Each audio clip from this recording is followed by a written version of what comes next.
umpisahan na ho natin ito mga kababayan, no? Bago pa ho umpisahan ng iba. Gusto niyong makita kung ano talaga yung mga DDS? Grabe, nagulat ako dito sa nakita kong post nung isa sa DDS mga kababayan. Ibang klase ho. Lahat, no? Iaalay. Pati ang kanilang buhay ay iaalay sa dating Presidente Duterte. Pati pupuday. Ano yung sabi natin? Ano yung nasabi ko? Mga bossing, ito ho, pinasa lang sa akin ha. At ang sabi sa akin, Mark, nabasa ko yan.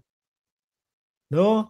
Nabasa ko yan, kaya in-screenshot ko tapos tinakpan na, nakatakip na yung pangalan. Mga kababayan. Akala ko ho, mga bossing, habang binabasa ko sa paumpisa, kumbaga parang, kahit ano mangyari, sulad pa din kami kay Tatay Digong. Yung gano'n, kahit ano marinig namin, kahit nakikipaglaplapan si Pulong doon sa video, sulad pa din kami kay Tatay Digong at sa mga Duterte. Kala ko, ganun lang ho yung makikita ko, mga kababayan. Ano po? Kahit na si Baste Duterte ay pumapasok daw ng lango sa alak o lasing na lasing doon sa munisipyo, sulad pa din kami. Sabi po yan ni Montulfo. Ngayon, binasa ko lahat mga kababayan, mga boss chief amo sir. At ano po ang ating natunghayan sa ating binasa? Sabi rito, kahit ano pa sabihin ninyo, sulid o solid Tatay Digong pa din kami. O, di ba? Mga bossing, sabi April 1, April 1 ipinost, di ba? Kahit ano ang mangyari, sulid Tatay Digong pa din kami. Di po ba? Yan ha. Kung malapit lang sana ang Hong Kong, taga Hong Kong si ate, mga kababayan. Di ba nanggaling dyan si dating Pangulong Duterte? Nung mga bandang Marso 9, Agis, nasa ganon. Di ba Serenity Medina at Neng Gigi? Nanggaling dyan si dating Pangulong Duterte. Di ba? Bago nga maaresto ni General Torres, si dating Pangulong Duterte, yaan ang pinuntahan, mga bossing, ng dating Pangulo. At dyan nga, nagsisisigaw pa siya. No? Nakakatayo pa ng matagal. No? Ano pa? Umabot pa daw ng 45 minutes na nakakapagsalita. Pero pagdating na ho doon sa ICC, mabagal na po. Ni ultimo pangalan daw ho, hindi na mabanggit ng dating Pangulo. Mga kababayan. Ituloy ko ha. Sabi dito, kung malapit lang sana ang Hong Kong o kung malapit lang sana Hong Kong sa Netherlands, willing akong magpagamit ng katawan. Diyos ko po, Lord. Ay, Lord.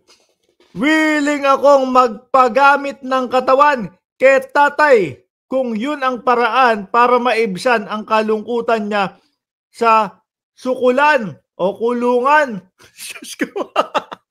Bigla ko hong naalala, mga boss chief amo sir, si ano pangalan nun? Yung may binabanggit na katribo, malungkot na daw sila. Ultimo daw sila, walang totnak, mga kababayan. Naalala nyo ba yun si ate? Si katotnak, mga boss, mga bossing. No, sabi ni ate, nakatotnak. Kami din po malungkot Matagal na po kaming walang totnak ni katribo. No, hindi ko ho alam kung sino yung katribo na binabanggit nung si ate na yon, mga kababayan. Pero daw dahil walang totnak si dating Pangulong Duterte kasi daw po nandoon sa Oblo sa ICC sila din daw ho hindi na nagtototnakan. Maiisip, binaliktad ko na lang baka may mga katabi kayong mga bata dyan, at least hindi nila naiintindihan yon. Di ba? Maiisip pa lang daw ho nila na magbembangan, mga bossing, naaalala na daw nila si dating Pangulong Duterte na walang bembang doon sa loob. Kaya tatama rin na sila. Biruin mo, no? May mga ganitong tao. Pati katawan, mga kababayan, ipapagamit. Alam nyo naman yung mga DDS, di ba? Ganyan mag-type yan, no? Hashtag, bring PRRD home. Hashtag, bring home FPRRD, bring him home. Maisug, di ba? Ganyan mga ano yan Tapos mga nagpapalit sila nung kanilang mga profile picture ng ganito. Madami sa kaibigan ko, ganyan ang profile picture nila. O, tuloy ko ha, mga bossing. Lang yatong mga to. Oh, kung malapit lang sana ang Hong Kong sa the Netherlands, no? Willing akong magpagamit ng katawan kay tatay kung yun ang paraan para maibsan ang kalungkutan niya sa sukulan. Baka naman magalit si Hanilet niyan. Di ba? Maiintindihan naman ng mister ko yun dahil solid idol niya. Si Digong, si tatay. Ano yun mga bossing? Ako kahit sabihin mo, kunyari mga kababayan, kunyari kaming dalawa ng misis ko, solid na solid Duterte kami o DDS, baka upakan ko pa, baka sipahin ko pa palabas ng bahay namin. No, binabanggit pa lang ito nung misis ko, baka sipahin kita palabas, wag ka nang babalik dito kahit na sinasabi mo lang yan. Di ba? Mga hindi na nag-iisip. Ano ba to? Ano ba? Yan, sinasabi nyo, April Fool ba? Hindi. Ako naniniwala ako, totoong mga ganito to. Nakita nyo naman si Katotnak, si ate. Di po ba mga kababayan? Nakita nyo kung ano at narinig nyo kung ano yung mga pinagsasasabi ni Katotnak, ni ate. Mga bossing. Hindi daw sila hindi daw sila nagtototnakan ni Katribo kasi daw naaalala nila si dating Pangulong Duterte. Hanggang dyan na lang ba ang utak ng mga DDS? Pati sariling katawan ninyo, iaalay nyo. No? Ang pagtatalik, hindi yan kung kani-kanino ibinibigay. No? Lalong-lalo na, may asawa ka. Di ba? Ikinasal ka, sagrado ang pagtatalik para sa inyong dalawa lang. Di ba? Nasobrahan yata kayo sa pagiging panatiko kay dating Pangulong Duterte Di ba?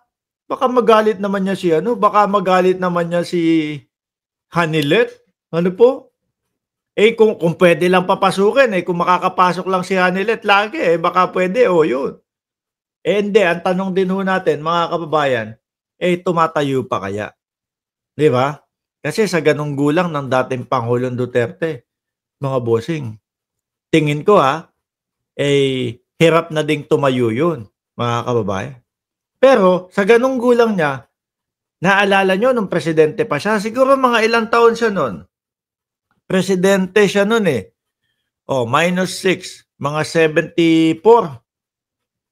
Diba? Kalagitnaan ng pagiging presidente niya. Mga 74 years old ang dating Pangulo. Humahalik pa yan nung babaeng OFW. Tapos sasabihin ni Inday Sara Duterte dahil daw po dumila si Congressman Benny Abante doon sa kanyang Facebook page, kawalang respeto na daw po yun. Samantalang ang dating Pangulo, humahalik pa.